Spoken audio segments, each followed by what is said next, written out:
নমস্কার বন্ধুরা, লিপিকা রান্নাঘরে প্রত্যেকবারের মতো তোমাদের সবাইকে আবারও অনেক অনেক স্বাগত। আজ আমি তোমাদের সাথে শেয়ার করব একটা নিরামিষ টিফিন রেসিপি, যেটা সকালে ব্রেকফাস্টে বানাতে পারো কিংবা বাচ্চাদের জন্য স্কুলে টিফিনে বানিয়ে দিতে পারো। খুবই সহজ একটা রেসিপি আর খুব চটজলদি বানানো হয়ে যায়। তো আটাটা আমি মেখে রেখেছি, মোটামুটি লবণ জল দিয়ে 1 ঘন্টা আগে মেখে রেখে দিয়েছিলাম। এতে কি হবে, রুটিটা কিন্তু সারাদিন ভোর নরম থাকবে।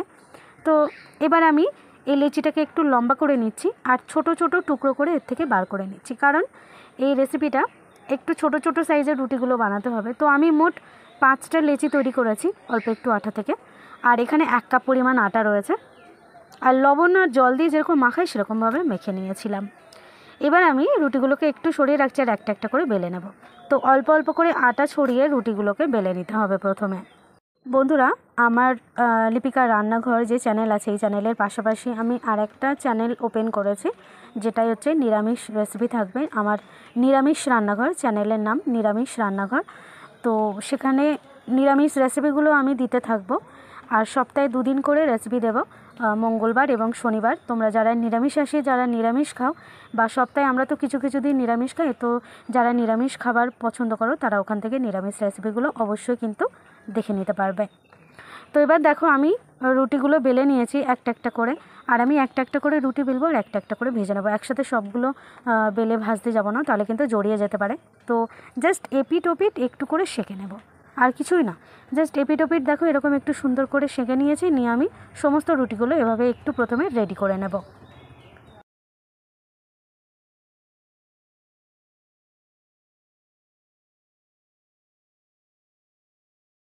তো এখানে দেখো, আমি রুটিগুলো যে 5খানা লেচি কেটে নিয়েছিলাম, সেই রুটিগুলো তৈরি করে নিয়েছি, সেঁকে নিয়েছি হালকা করে। এবার কড়াইয়ের মধ্যে দিয়ে দিয়েছি 2 টেবিল চামচ পরিমাণ সাদা তেল। সাদা তেলটা জাস্ট একটু নাড়াচাড়া করে নিচ্ছি। এবার আমি এর মধ্যে দিয়ে দেবো একটু গোটা জিরা। তো এখানে 1/4 চা চামচের মতো গোটা জিরা সামান্য একটুখানি দিয়ে দিলাম, দিয়ে জিরাটাকে একটুখানি ভেজে নিচ্ছি। আর জিরাটা ভাজা হয়ে গেলে এর মধ্যে দিয়ে দেবো 1/2 চামচের মতো এখানে আদা বাটা, 1/2 টেবিল চামচ। আর এর সাথে আমি 2টো কাঁচা লঙ্কা কুচি কুচি করে দিয়ে দিয়েছি, ঝালটা কম বেশি তোমরা দিতে পারো। দিয়ে দিলাম একটা টমেটো কুচি। এবার সব কিছু একটু ভালো করে নাড়াচাড়া করে নিচ্ছি। এবার আমি এর মধ্যে দিয়ে দেবো 2টো আলু। এখানে আমি 2টো বড় সাইজের আলু খোসা সমেত ভালো করে ধুয়ে সেদ্ধ করে নিয়েছিলাম। সেদ্ধ হয়ে গেলে খোসা ছাড়িয়ে ফেলে দিয়েছি, আর আলুটাকে এভাবে এবার এর সাথে মিশিয়ে নেব। তো আলুটা খুব ভালোভাবে যে মিহি করে ম্যাশ করতে হবে এরকম কিছু না, একটু দানা দানা থাকলে কোনো অসুবিধা নেই। তো আলুটাকে যতটা সম্ভব একটু মিশিয়ে নেওয়া যায় মিহি করে, সেভাবে আর কি মাখিয়ে নিচ্ছি। এবার আমি এর মধ্যে কিছু উপকরণ অ্যাড করব। তো দিয়ে দিচ্ছি পরিমাণ মতো লবণ প্রথমে, আর এবার দিয়ে দেবো লঙ্কা, হলুদ, জিরা, ধনিয়া অল্প অল্প করে একটু একটু করে দিয়ে দিচ্ছি। আর দিয়ে দিলাম সামান্য একটু চিনি, এখানে 1/4 চা চামচের মতো চিনি রয়েছে, সেটাও দিয়ে দিলাম। দিয়ে সব কিছু আবারও ভালো করে নাড়াচাড়া করে নিচ্ছি। এবারে আঁচটাকে মিডিয়ামে রেখে ভালো করে আলুর এই স্টাফিংটা রেডি করে নেব। আর এবার আমি এর মধ্যে দিয়ে দেবো একটু গোলমরিচের গুঁড়ো, আর দিয়ে দেবো একটু ম্যাগি মশলা। একটা পাউচ, যে ম্যাগি মশলার একটা পাউচ হয় ছোটো পাউচগুলো, সেই পাউচ একটা ম্যাগি মশলা আমি দিয়ে দিচ্ছি। যেহেতু একটা নিরামিষ রেসিপি, তো একটু ম্যাগি মশলা দিলে কিন্তু চটপটা স্বাদ হয়, খেতে কিন্তু বেশ ভালো লাগে। তো ম্যাগি মশলাটাও অ্যাড করে দিলাম এর মধ্যে।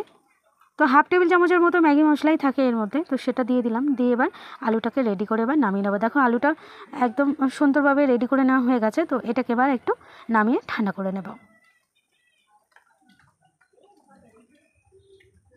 রেসিপি দেখে যদি তোমাদের ভালো লেগে থাকে বন্ধুরা, তাহলে আমার রিকোয়েস্ট হলো দয়া করে আমার চ্যানেলটাকে সাবস্ক্রাইব করে একটু আমাকে সাপোর্ট করবে, আমার পাশে থাকবে।